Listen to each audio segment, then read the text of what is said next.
Hermanos, si nosotros recordamos que una parábola es la presentación de una verdad espiritual utilizando los recursos de la tierra, naturales, terrenales. Por lo tanto, pensando en esto, ¿qué quiso decir el Señor al comunicar esta petición que el hijo pródigo hizo a su padre y su conducta posterior? Bueno, de esto estaremos hablando por varios domingos, Dios mediante. Hoy queremos hacer una introducción a esta hermosa parábola. Y sin duda, hermanos, el Señor quiso representar en la parábola a los publicanos, judíos publicanos, y a los pecadores que tanto los fariseos despreciaban o menospreciaban en sus días. Miren, los fariseos en su propia apreciación de sí mismos, ellos se creían justos delante de Dios. Ellos se creían merecedores de toda bendición de Dios. Ellos seguro pensaron que cuando viniera el Mesías, ellos serían los primeros en ser consultados, en ser llamados como parte del cuerpo mesiánico. La disciplina, sí, tenían una gran disciplina, estricta disciplina entre ellos en cuanto a su conducta externa, pero realmente internamente estaban vacíos y estaban perdidos. Claro que esa conducta y toda esa religiosidad externa los hacía sentir a ellos que eran mejores que las demás personas. Y allí Cristo, viendo esta realidad en ellos, de que nadie podrá entrar al reino de los cielos con el ego inflado, el Señor comienza a enseñarles estas verdades profundas para que ellos vieran su propia necesidad interna y espiritual. Y fue precisamente en esta situación en que comenzaron las murmuraciones de los escribas y de los fariseos. Y es allí, en esta situación, que el Señor entonces ofrece este maravilloso capítulo de Lucas 15. Cuando ustedes tengan la oportunidad, lean todo el capítulo 15. Pero miren, al principio, miren cómo dice la palabra del Señor, dice: se acercaban a Jesús todos los publicanos y pecadores para oírle. Y qué bueno que la gente vengan a oír al Señor, vengan a oír la palabra de Dios. Mucha gente no oyen, pero no oyen realmente. Pero bueno, había mucha gente que querían oírle. Pero dice, y los fariseos y los escribas, ¿qué hacían? Oían, lo que hacían era murmurar. Murmuraban diciendo: a los pecadores recibe y con ellos come.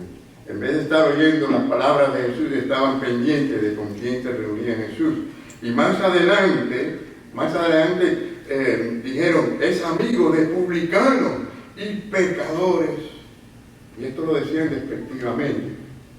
Es decir, en la mentalidad de ellos, si Jesucristo era el profeta santo de Dios, no debía o no podía tocar o andar con personas pecadores.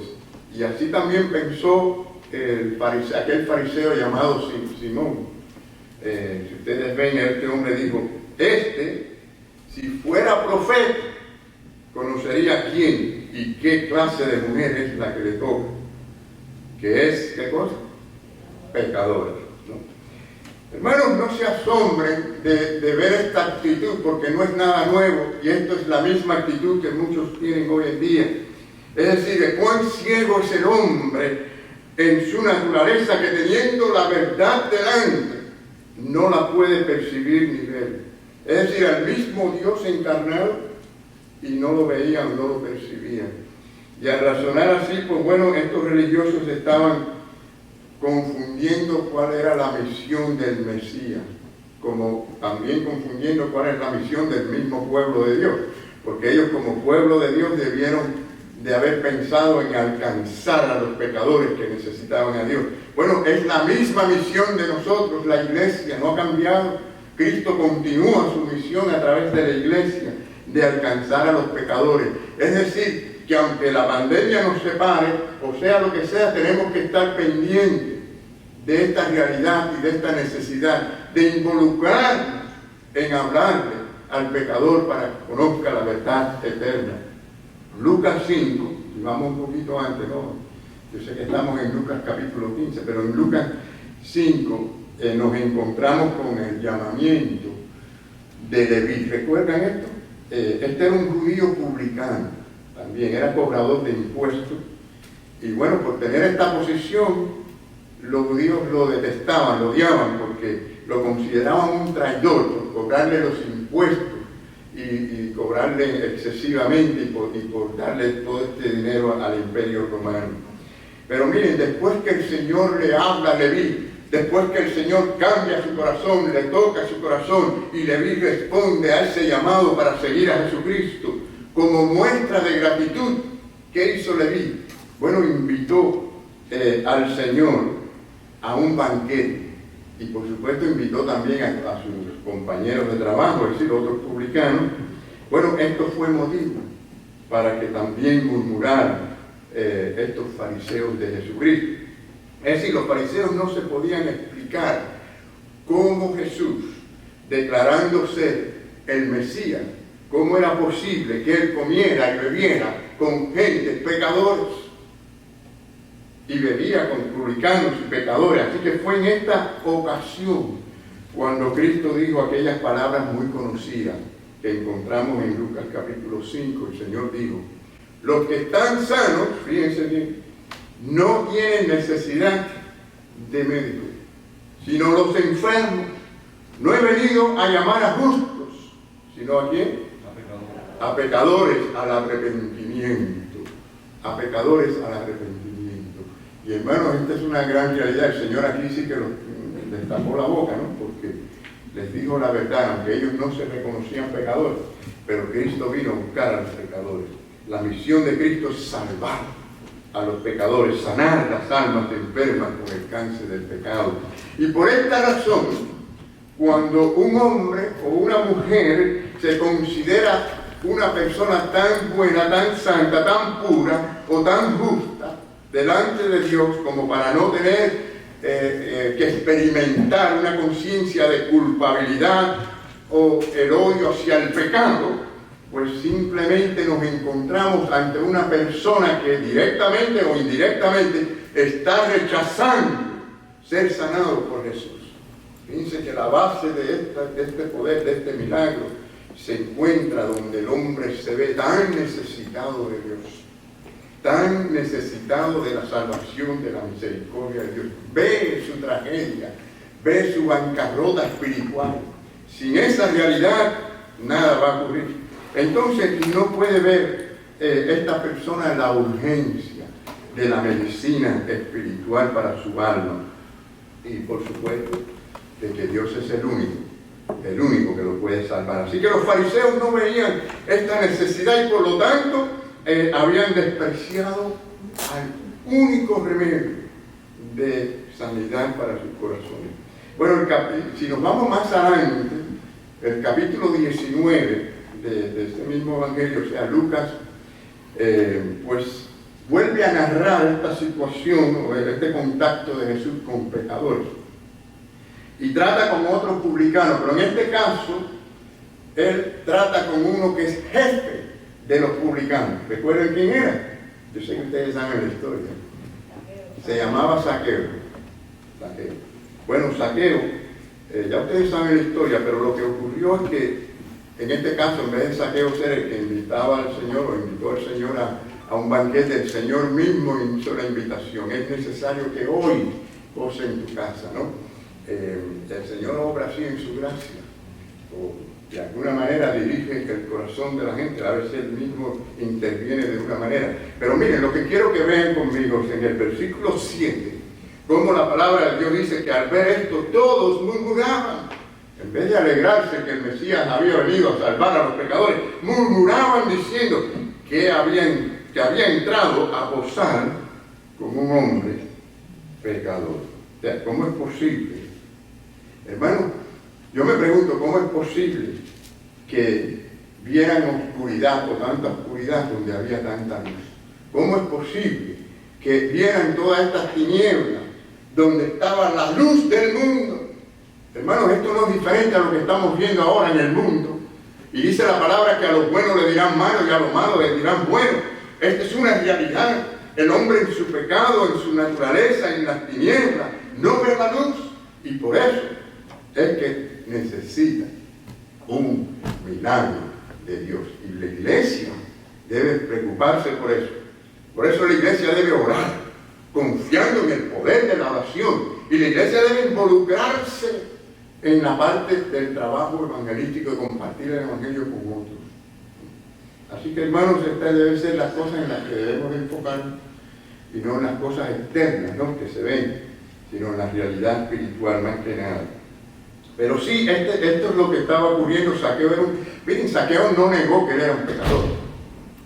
Al contrario, él confesó haber hurtado, haber robado, porque él mismo dijo: la mitad de mis bienes se los voy a dar a los pobres. Yo nunca he oído a alguien que de pronto que se convierte y dice: pastor, yo la mitad de lo que tengo se lo voy a dar a los pobres. Y luego dijo: y si a alguien le he robado, se lo voy a dar 4 veces. Así que Zaqueo dio una demostración, porque déjenme decirle, cuando el Señor cambia un corazón, lo cambia, mis queridos hermanos. En lo que sea la necesidad, lo cambia.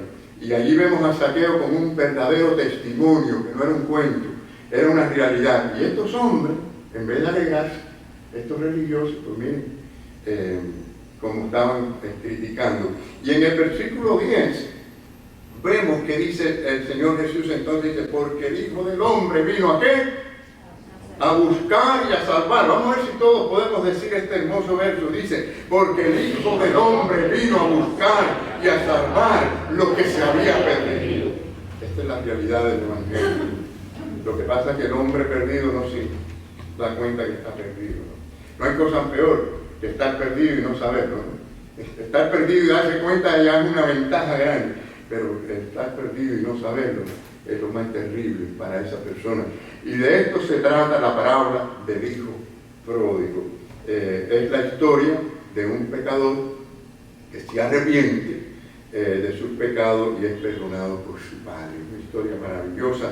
Pero los que no se consideran perdidos, los que no se consideran que están alejados completamente de Dios, destituidos de la gloria de Dios, nunca serán hallados. ¿Sí?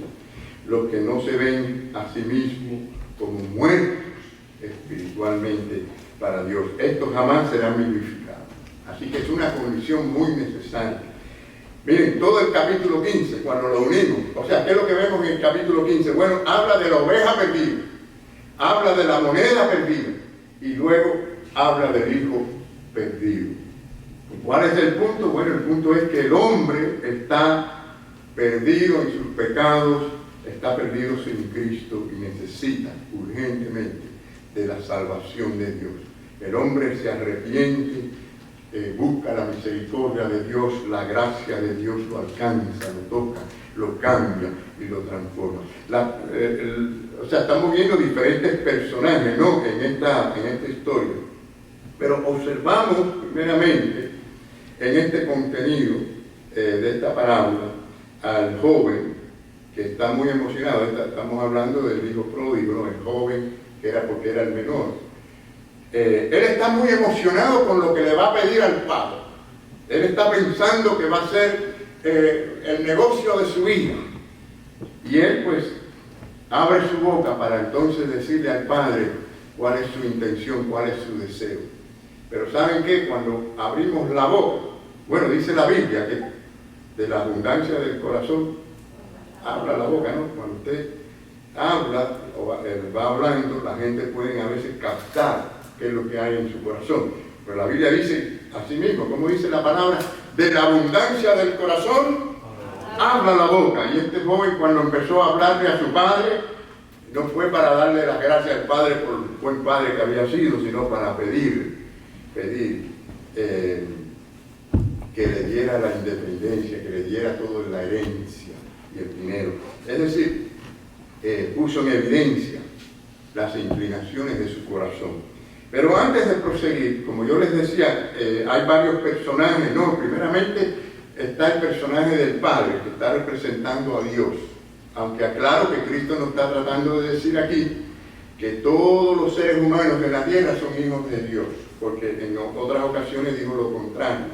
Además, el apóstol Juan dijo que somos hechos hijos de Dios por medio del Evangelio, por medio de Jesucristo.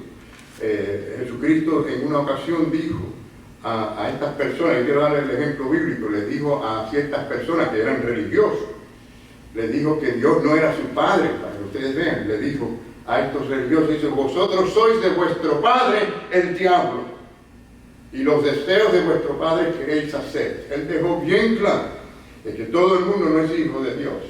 Hijo de Dios es el que tiene relación con Dios como Padre Celestial. Entonces, aquel que no ha nacido de nuevo, aquel que no ha tenido nueva vida en Cristo, no es hijo de Dios. Ahora, lo que Cristo sí estaba, lo que estaba diciendo en la parábola, que hay un Dios que ama, hay un Dios que es el Padre de toda creación y que Él es el dador y sustentador. Fíjense que la Biblia dice que Él le da, es el que lo da todo. Dice que Dios es quien da a todos vida. Usted no tiene vida porque usted mismo se la pone o porque usted mismo se la sostiene, sino porque Dios se la da a usted. Él es el que sostiene la vida que usted tiene hasta que Él quiera. Y aliento y todas las cosas. ¿Qué les parece? No algunas, sino todas. Es un error del hombre pensar que lo que él tiene se lo ganó, se lo buscó. Es Dios detrás de todo eso con su misericordia. Y lo mismo para el malo que para el bueno. ¿Qué les parece esto? Qué bueno tener un padre así, ¿eh? Miren lo que dice la palabra. Hace salir su sol sobre malos y buenos. Hace llover sobre justos e injustos. ¿Qué Dios tan bueno es? Nosotros no somos así, ¿no? No pensamos en darle a todo el mundo por igual. Pensamos en darle a ciertas personas según nuestra relación con esa gente. Pues ¿quién no quiere tener a un Dios como Padre así? Miren, el pecador en su naturaleza no quiere a un Dios así. No lo quiere. ¿Por qué? Porque, bueno, lo vemos representado en el hijo menor. Quiere hacer su voluntad. Y vemos aquí también representado no solamente, o sea, el pecador en el hijo menor, sino también vemos los publicanos y todos los pecadores representados en él. Hay un tercer personaje que lo vamos a dejar para lo último de la serie, que es el hijo mayor, porque se menciona también al final de la historia. Pero nos limitamos por ahora al hijo menor. Es decir, lo que vemos aquí es el caso de un padre con un hogar modelo. No había ningún problema en este hogar. Es decir, en cuanto a los principios justos, en cuanto a un padre que proveía para su familia, para sus hijos, pero nada de estas cosas impidieron la trágica decisión de este hijo de irse. Mis queridos hermanos, no importa si usted creció en un hogar cristiano o no, porque miren, muchos hijos criados en el Evangelio, en hogares cristianos, están perdidos. Y otros no fueron criados en hogares cristianos y estuvieron descarriados, perdidos también por muchos años en el mundo. Todos están representados en este hijo pródigo. Ahora, ¿por qué es importante recalcar en esto? Por el hecho de que a menos que usted se identifique como uno de los perdidos que Cristo vino a buscar, no tendrá esa actitud del hijo pródigo de regresar y de acercarse a Dios como hijo. Veamos cuáles eran los dos grandes anhelos del hijo menor, y así vamos a poder también vernos a nosotros retratados allí. Miren, cuando hacemos como una radiografía del corazón de este joven en el sentido espiritual, vemos allí dos principales deseos. El primero que estamos viendo o que vemos es un gran deseo de independencia.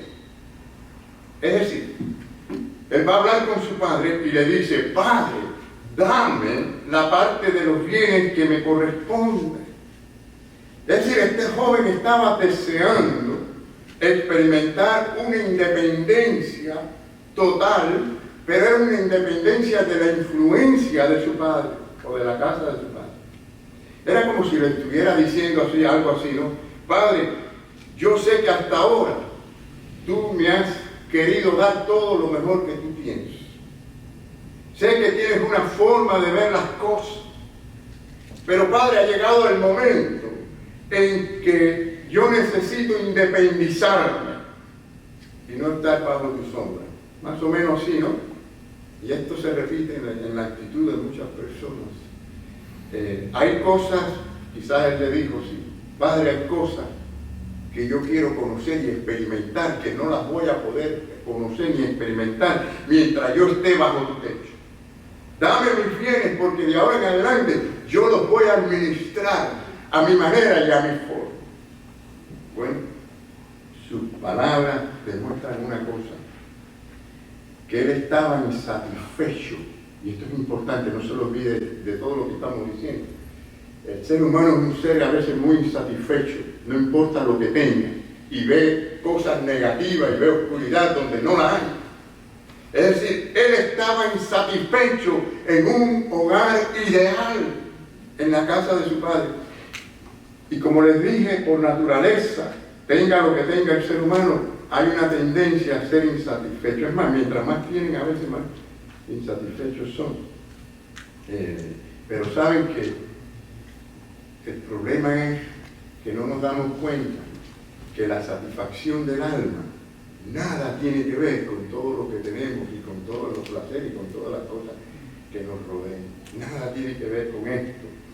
Es fácil caer en la insatisfacción, mis queridos hermanos.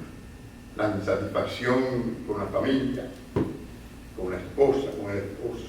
La insatisfacción con la iglesia, con el trabajo. Bueno, la lista puede ser larga, ¿no? Pero el hombre a veces es insatisfecho.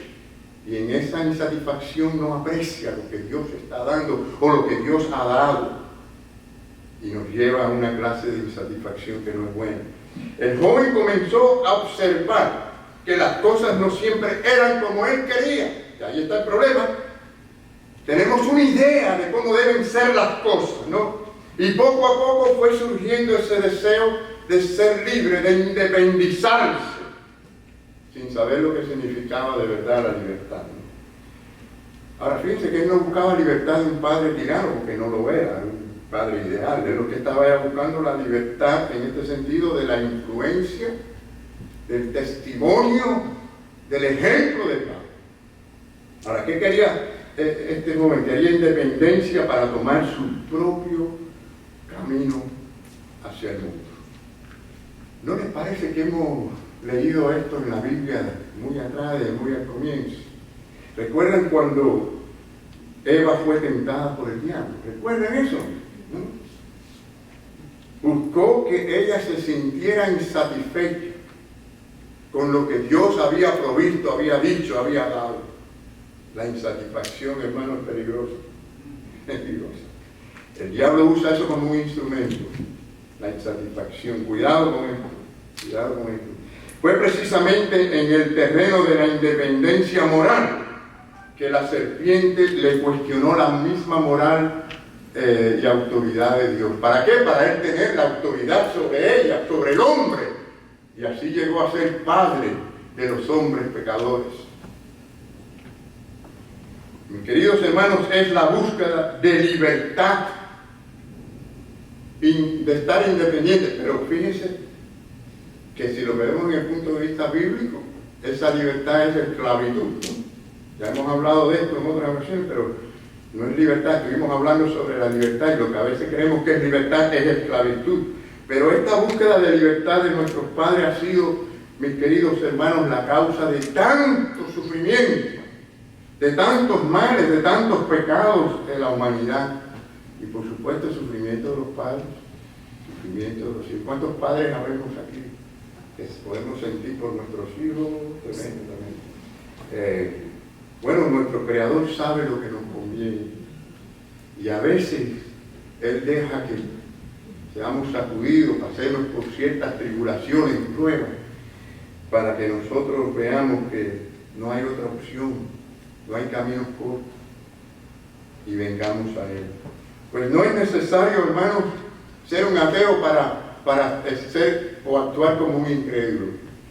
Miren, aquí está, les voy a dar un pasaje bíblico que yo creo que es impactante en cuanto a esto, porque solamente con dejar de tomar a Dios en serio, con dejar de tomar a Dios en cuenta, ya es suficiente para caer en el terrible peligro de alejamiento a Dios.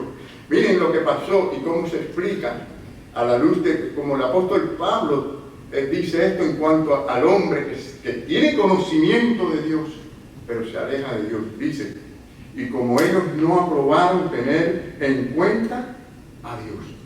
O sea, no le tuvieron en cuenta, no quisieron tenerle en cuenta. Dios entonces, miren lo que hizo, y es aquí donde está el asunto peligroso.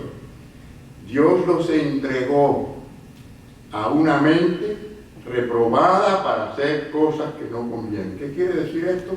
Que tanto desearon estar lejos de Dios, tanto desearon no tener en cuenta a Dios, que Dios los dejó en ese camino que ellos querían. Hay que tener cuidado con los deseos del corazón, ¿no? El hombre no quiere someterse en su naturaleza al gobierno de Dios, no quiere someterse a la palabra de Dios porque no entiende que allí hay una fuente de bendición y de gozo. Y claro, Dios nos presenta un camino, pero el pecador dice, yo tengo otro mejor, yo tengo otra opción, yo tengo otra ruta. Y por eso, ¿saben qué? Dice la Biblia, un pasaje que a veces decimos aquí cada rato, ¿no? Cada cual se apartó, ¿por dónde? Por su propio camino. Esa es la realidad humana, cada cual se apartó. La realidad de este humano. Así que dijimos que al realizar una radiografía del corazón de este joven, vemos dos objetos principales de deseo. Primero, el deseo de independencia, como dijimos, pero también un gran deseo de placer. Quien les diga a ustedes que en el pecado no hay placer, le está mintiendo. Y este es el segundo elemento que nosotros encontramos en el corazón del pecador, así tal como lo vemos en la historia. En este sentido, todo pecador es un hedonista de corazón. ¿Qué quiere decir esto? Que cree que en el placer está la felicidad. Es decir, que el fin es para lograr la felicidad es el medio, el placer. Y analicen, hermanos, a ver si en nuestra sociedad, en nuestra generación, donde estamos ahora viviendo, analicen si el disfrute de la vida no se ha convertido en la pasión de la gente.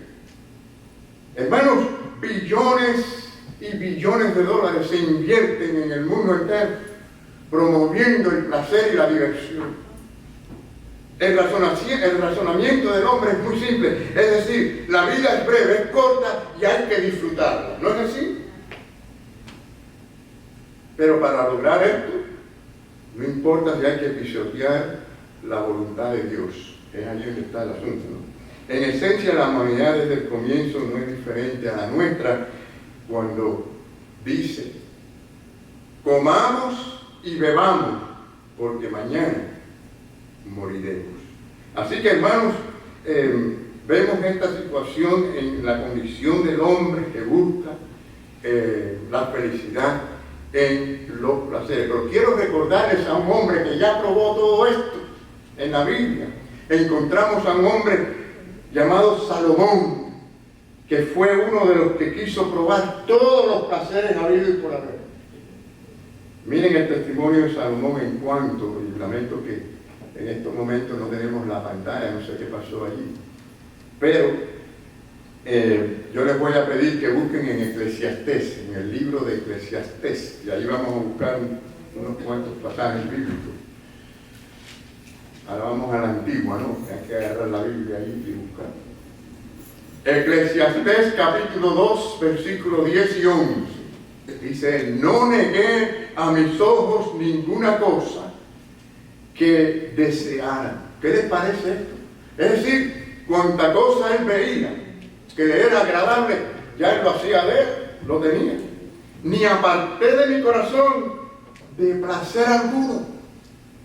Joven, poderoso, tenía todos los placeres que quería tener. Pero miren lo que viene ahora. Dice, y he aquí, todo era vanidad y aflicción de espíritu, y sin provecho debajo del sol. ¿Qué les parece? Es decir, su perspectiva de la vida cambió completamente cuando él se dio cuenta que el placer no suplió las necesidades grandes de su alma, que todavía quedaba en un vacío. Miren hasta dónde llegó la conclusión de Salomón. Quiero que brinquen ahora al capítulo 7 de Eclesiastés. Capítulo 7, Eclesiastés 7, y veamos el versículo 2 y 3. Vean conmigo. Dice: mejor es ir a la casa del luto que a la casa del banquete. ¿Qué les parece esto? Que suena extraño, ¿no? ¿Quién no quiere estar donde hay alegría y hay fiesta y todo? ¿Cómo quiero ir yo a la casa del luto? Pero él aprendió que había más gozo y más crecimiento espiritual atendiendo allí donde había dolor, que simplemente ignorando esas cosas de gran valor por simplemente la diversión. Mucha gente está detrás de donde hay diversión, huyéndole a las responsabilidades y a las grandes cosas y servir delante de Dios. Esto es el mismo problema que estamos hablando de hedonismo.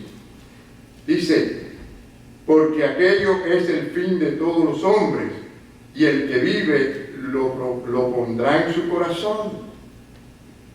Pero, dice él, mejor es el pesar que la risa. Otra cosa que suena extraña, ¿no? La gente le gusta divertirse, ¿no?